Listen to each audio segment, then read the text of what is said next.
What's happening, and welcome to the channel. If this is your first time visiting, I'm Will, aka Sir William, and I invite you to go check out some of the adventures I've been on. For the past 6 years, I've been overlanding and adventuring. For the past year, I've been doing it full time, and I've been coming to epic campsites just like this one and going to some epic off-road trails. And today I'm going to show you exactly how I do it for free. Now, before I can show you how to find off-road trails, overlanding routes, epic campsites, and really cool places like the birthing panel petroglyphs here in Moab, Utah, I have to share with you an important disclaimer. Ultimately, it's our responsibility to ensure that these places stay awesome and in many cases stay open. With more people getting outside and exploring the world around them, there's been more incidents of vandalism, large amounts of trash being left behind, and general misuse and abuse of our public lands, trail systems, and campgrounds. Case in point, the birthing panel petroglyphs here in Utah feature petroglyphs that were created from various different ancient civilizations, dating as far back as the archaic and historic Ute periods.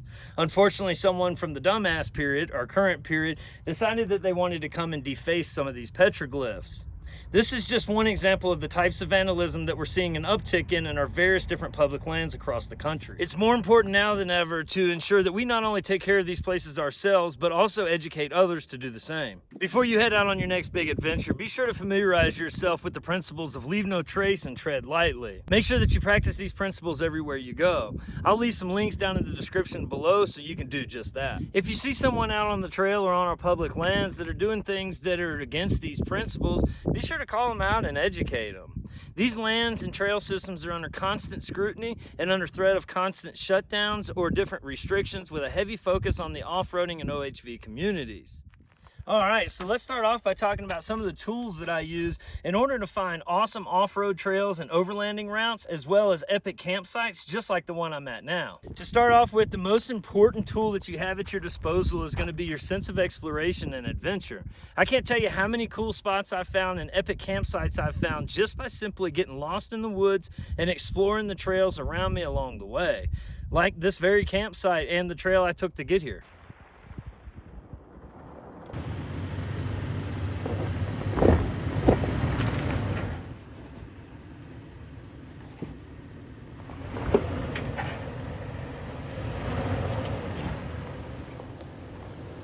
Before you just go exploring through the woods, you want to have some sort of sense of direction and idea of where you're at. There's various different ways that you can do this, and people have been doing it for years just by using these foldable paper maps just like this one here. One of the big advantages is, well, it's not electronic, you know, you got it with you. So if you need something, you can just break it out and then you can find out where you're at. And there's something to be said about having a good road map that's not tied to some sort of an electrical device. However, the downfalls are, well, they get expensive pretty quickly because you have to buy a new one for every area that you're at.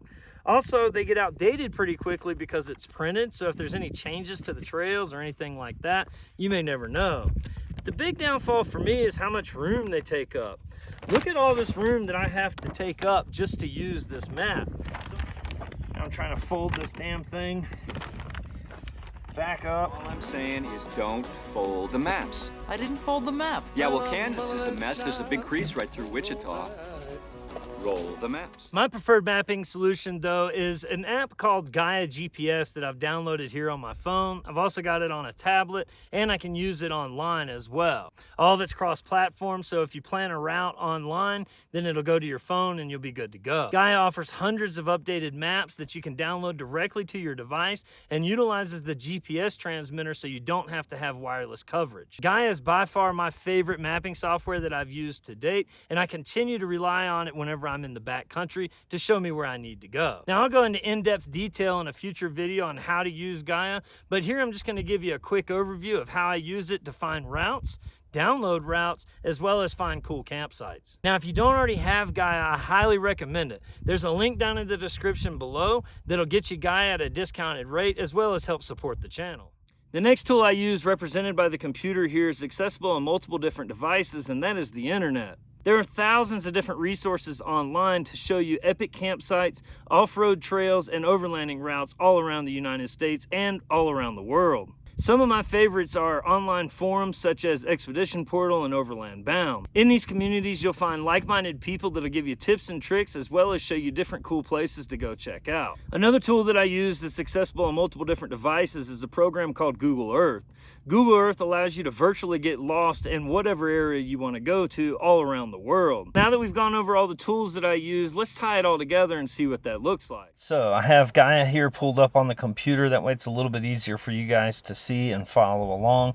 Gaia works pretty much the same way on here as it does on every other device, with the buttons being located in various different directions, but you'll still be able to figure it out pretty easily. Also, the beautiful thing about Gaia is the fact that I can use it here on the computer and everything syncs up to the cloud, which is then downloaded onto every other device that I use Gaia on, so long as auto sync is turned on. Now I'll show you right here how to ensure that your auto sync is turned on, but you'll want to make sure that that is turned on if you're using it across various different platforms. Now, the first thing that I want to do is I want to create a waypoint here to indicate where we're camped at outside of Moab, so that no matter where I'm at, I can find my way back home. So I'm going to go over here to waypoint, and I'm going to name this waypoint base camp. And you can see it popped up a little location indicator that I can drag and drop no matter where I want to put it. I know that I'm over here at the Yellow Circle Road camping area, so I'm going to drop it right there. And I can change the icon right here to a small camper, which is what we have, and I'm going to hit save. And no matter where I go on the map, I can always see where we're camped at. Now, the trip that we're going to take this weekend is going to be pretty reminiscent to what I think most people will do. We're going to leave Friday afternoon after work, camp out someplace, drive on Saturday to a different place, camp out there, and then Sunday make our way back home. I don't really want to go more than about a 3 to 4 hour range outside of where we're at, so that way we can maximize our time. Now, Moab is a really cool location to be in because there's tons of different things to do. Pro tip, you don't want to visit any of these national parks on the weekend if you can help it, because they're absolute madhouses, specifically Arches National Park. Canyonlands would be really cool to go explore. There's tons of off-roading around there. Unfortunately, though, they do not allow pets, so we've got Pumbaa with us, so he wouldn't be able to come, neither in the car or on any of the trails, which is kind of crazy, but that's their rules. Also, most of your off-roading trails require a permit, and they only give out a certain number of permits per day. Now, over here in western Colorado would be cool to go see, and we could make it out there. The only problem is that the temperatures are still in the 30s out there, and we're both not interested in camping in cold weather. So that leaves us to coming down here to southern Utah. Now, whenever I did some research in southern Utah, I came across Valley of the Gods, Monument Valley, and a place called Mexican Hat, which is this rock formation that you see right here, which looks really cool. The landscape looks really cool. You can see the various different pictures here that are pulled up. Now, I've seen Mexican Hat before when traveling across the Trans-America Trail, and I know that there's tons of different off-road trails and tons of different areas to go out and see out there. I think that'll be a good spot to go camping. So what I'm going to do is I'm going to plan to go camp over at Mexican Hat, which I believe is right around, yep, right there. We know that we want to go camping here. Now, also during my research and finding some different areas to go visit around this area, I found out that there's an overland route called the Utah Backcountry Discovery Route that runs through Mexican Hat, Monument Valley, and different things like that. And this route is like some of the other routes that I've taken before. It's primarily geared towards dual sport motorcycles, but most of it can be traveled via 4x4. So I think that I want to travel on some of this backcountry discovery route. I won't have time to do the entire thing, but I think that we'll be able to hop up on some of it, camp out Saturday night, and then kind of make our way back to Moab. So it should be pretty fun. Now, the way that I'm going to load that route into Gaia is pretty simple stuff. So I've gone online, I've found the route that I want, and now I've downloaded the GPX files, which the GPX files is when people ask you about tracks, or when you hear people talking about downloading downloading the tracks onto Gaia, that's what they're talking about.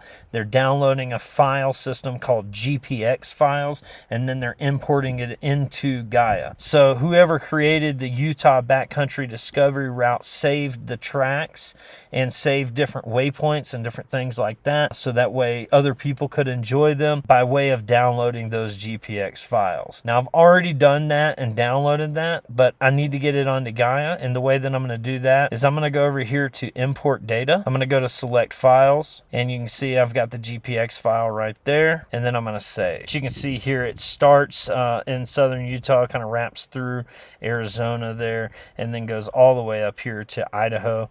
And looks like a really cool trail from what I've seen. Now you can see different waypoints are saved here, and these waypoints are for various different things. And this is done by whoever created the Utah Backcountry Discovery Route file. So if I click on that, that says Gooseneck State Park Viewpoint. If I click on one of these over here, it'll tell me Sand Island petroglyphs. So it tells me various different things that I can go see. And then you'll see over here, like in a city typically, there'll be there you go, food, gas, lodging, different things like that. So whoever created this file system did us a really big favor by including all these various different waypoints to check out along the way. And that's pretty typical of these adventure routes and different things like that. And you can find these things in various different states all across the U.S. I've done one in Georgia, I've done one in South Carolina, one in Kentucky, one in Oklahoma. I'll end up doing this one here. So they're really cool. And again, the way that I found these is simply by going online in the different forums and communities and different things like that. Now what I want to do here is I want to kind of clean this up just a little bit for right now. So I'm going to go over here to overlays, and I'm actually going to turn the waypoints off, so that way I just have the tracks, so that way I can kind of figure out where I'm going to go. So we know that we're going to go down here to Mexican Hat, and we know that we're going to spend the night down here in Mexican Hat. And then we're going to hop up onto the trail, and then we're going to go around this Road Canyon Wilderness Study area. Looks like we could just take this right here, but I guarantee you that's not nearly as fun as taking this this is probably most likely dirt road through this canyon wilderness area. I guarantee you that's far, far, far prettier than just taking the main highway right here. So we'll go up there, and then we'll follow along here, Stevens Canyon, and then it looks like we hop back onto 95 at some point, where we go up through the Manti-La-Sal National Forest, and then come back through, looks like Monticello's right there. Then we'll go back up through Bear Ears National Monument there, which looks to be pretty cool from what I've seen. This looks like more mountainous regions here based off the topography. And then come back over into Moab, where we'll be able to come back home. That should be a good solid 2 days worth of adventure there. So this looks like it's going to be fun. We're going to go down to Mexican Hat. We'll spend the night there. Then we'll go exploring, do some overlanding, some off-roading. Should be a good time. Now I've got to find out how I'm going to camp and where I'm going to camp at around Mexican Hat Rock. Number one way that I find those places is simply by just going there and looking for places to camp. But I need to have some sort of an idea of where I'm going to go look. What I do to find campsites is I look for public land. So BLM, which stands for Bureau of Land Management lands, National Forest land, wilderness areas and hunt areas, different things like that. All these national lands, typically you can find campsites there, and typically it's free camping. You have to read the regulations on the various areas that you go to, but I know that in this area the BLM land is going to have tons of free camping around. All you have to do is find a spot to go camp that's already been put there. So you can typically tell by fire rings will be there, and if you find a fire ring out on BLM land, then you can camp there. Now, how do you find BLM land? Well, with Gaia, they make it extremely simple. They go over here to layers, and you got all kinds of different layers that you can use on top of the maps. I simply am just using the Gaia Topo map, which is the default map. There's tons of different things that you can use, and I can get into that in a future video. But as of right now, I'm just kind of showing you the basics, right? So what I'm going to use, though, here is a layer called Public Lands. I'm going to turn that layer on, and now you see our map has changed colors. And what that that's done is that is showing us the areas that are public lands. So this yellow area here is going to be BLM land. This gray area over here is national park land. Typically you cannot camp on national park land without some sort of fee or permit, different things like that. Again, you're going to have to check the regulations and rules for the area that you're going to. The green over here is going to be national forest land, which is similar to BLM land in a sense that as long as there's a fire ring there, most of the time you can camp there. Because I'm going to be traveling through the 𝐵𝐵 National Forest, I'm going to turn on one other layer, and this layer is going to be called the MVUM. And MVUM stands for Motor Vehicle Use Maps. Throughout all national forests in the United States, they have motor vehicle use trails, and this is a map that shows those trails that you're able to travel on. And I tell you, this is one of the #1 ways that I find off-road trails. It's simply I'll download an area. So say I wanted to go to the 𝐵𝐵 National Forest area and just kind of explore around. I would download a map of this area, which I'll show you how to do here in just a bit. And then I would just explore down these motor vehicle use trails. So now that we've got this public lands turned on here, I'm taking a look at 𝐼𝐶 to see what area I'm going to have to go look for a campsite. And as you can see, BLM land is located all around the 𝐼𝐶 rock area, all up through here. So I shouldn't have any issues at all finding campsites. Now, this is where your sense of adventure and exploration comes in. The way that I find campsites is I simply go down there, I explore the area. Anytime I've ever planned one specific campsite, it tends to never work out. Either the campsite's taken or something happens and I can't make it to that specific area. So I never plan campsites. I simply just go to the area and look for the public lands where I know that there's going to be campsites located at some point, and then I find an area to camp that way. And as you can see here, this is going to work out fine at 𝐼𝐶.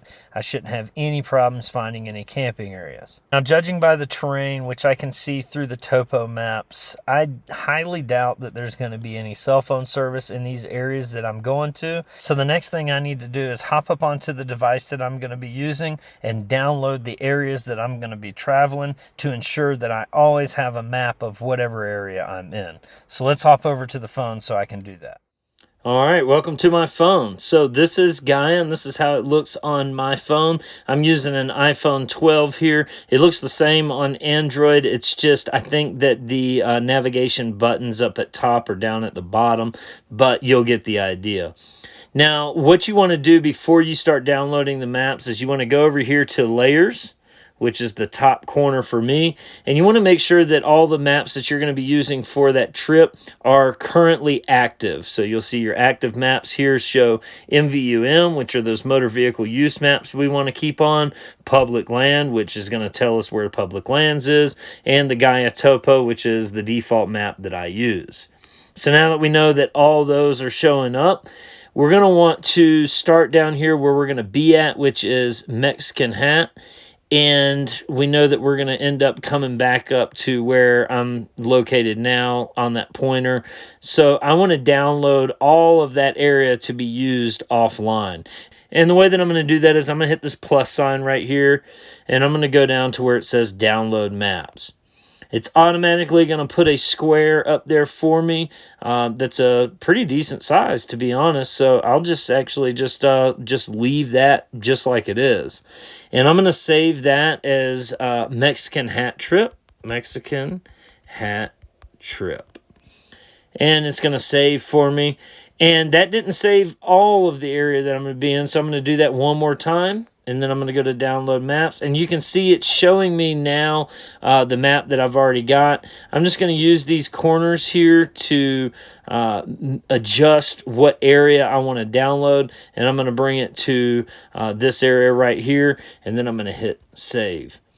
And I'm going to do Mexican hat trip 2. We're going to hit save, and that's it. So now it's going to download those maps, and once it finishes downloading, then we'll be good to go. I won't have to worry about having any kind of cell phone signal whenever we're out there exploring around. I'll constantly have the map, and I'll be able to zoom all the way into just like you would if you were to have signal. All right, well, now that we've got the trip planned out, we've got our maps downloaded, we've got our route figured out, we know which area we're going to, it's just time to load up and go for an adventure. Let's roll.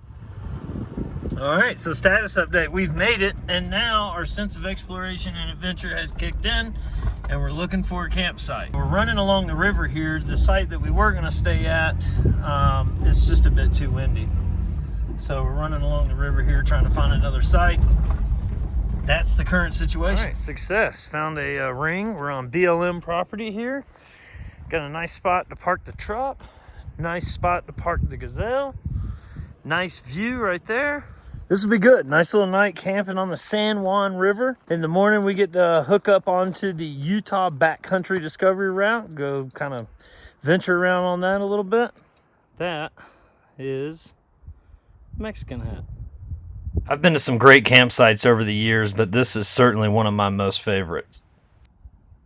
Man, what a perfect example of what I tell you guys all the time.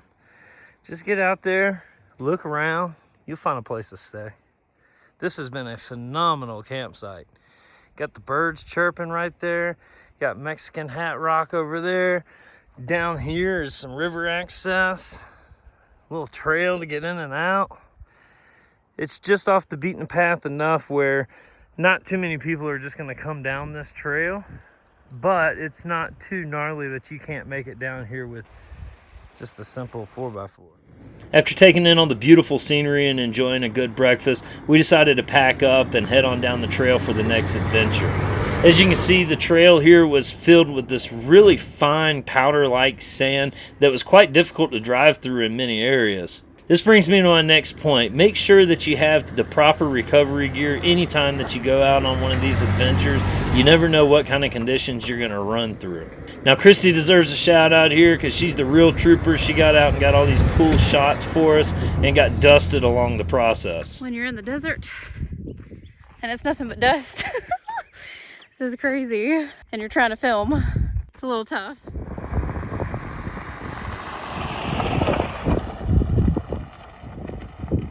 After leaving Mexican Hat, we hopped up onto the backcountry discovery route where we drove through the Valley of the Gods and saw some awesome rock formations, which I don't know which are more intriguing, the rock formations themselves or the fact that they eventually fall at some point and leave random rocks like this.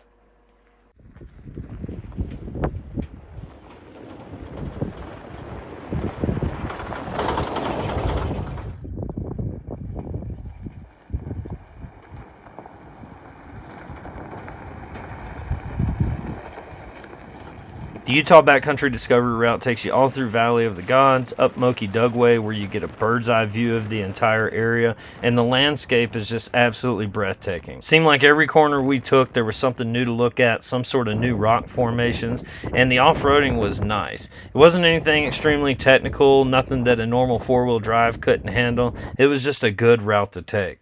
I started to run low on fuel, so I headed into Blanding where those waypoints were set up for fuel, gas, and lodging. And I'm glad I got off whenever I did because I actually found a cool spot with some dino tracks. So that is a dino footprint. Two of them right there. Pretty cool, huh? So imagine this would be water right there, and the dinos would come up and drink the water. Pretty wild. After getting gas, we hooked back up to the Discovery Route where we headed up into the Manti-La-Sal National Forest. It was really cool. It was like somebody flipped a switch from the red rocks of the desert to this lush green forest landscape. As we headed up in elevation, we found some snow that hadn't quite melted off yet, which, based off my past experience in snow, made me a bit nervous, but it turns out that it was still melted enough to navigate through quite easily. As we were coming up to the tip of the mountain, about to head down the mountain to find camp for the night where it was going to be a little bit warmer, we ran into a bit of an issue. What do you think about packing up the tent, burning our ass off, and then we get up here and there's snow? Holy cow. We're about 10,000 foot up. We need to start heading down, which is what we're doing. Problem is, we got some trail blockage. I ain't getting past that. Current situation is backtracking. Sometimes this happens. Luckily, I have all these maps downloaded. like I showed you guys earlier in the video. And because of this, I was able to reroute. Now we're on this little Johnson Creek cutoff road. We're trying to get to lower elevation because, well, at higher elevation, we both were cold.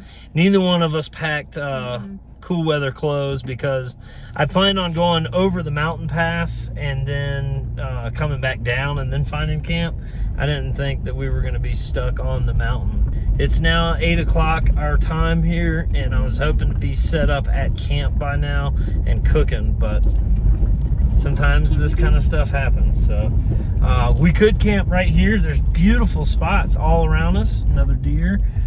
Wildlife is everywhere in the forest here, but there's campsites all around us that we could camp at. This is national forest land. We could camp here, but the problem is it's cold and it's going to be in the 30s. Yeah, I'm out. I'm out. We're not doing that. So that's the current situation. We are headed back down the mountain, and believe it or not, all of this traveling that we will have done, we'll make it right outside of Monticello, Utah, which is like 30 minutes away from where we're set up base camp in Moab there. But that's the current situation. All right, well, we found some land. It's on this little lake here, and it's beautiful. You can't see it now, but this is going to be camp for tonight. And this came by way of just simply exploring the map and figuring out what's what and where's where. Pretty cool, huh? Wait till you see what this place looks like in the morning.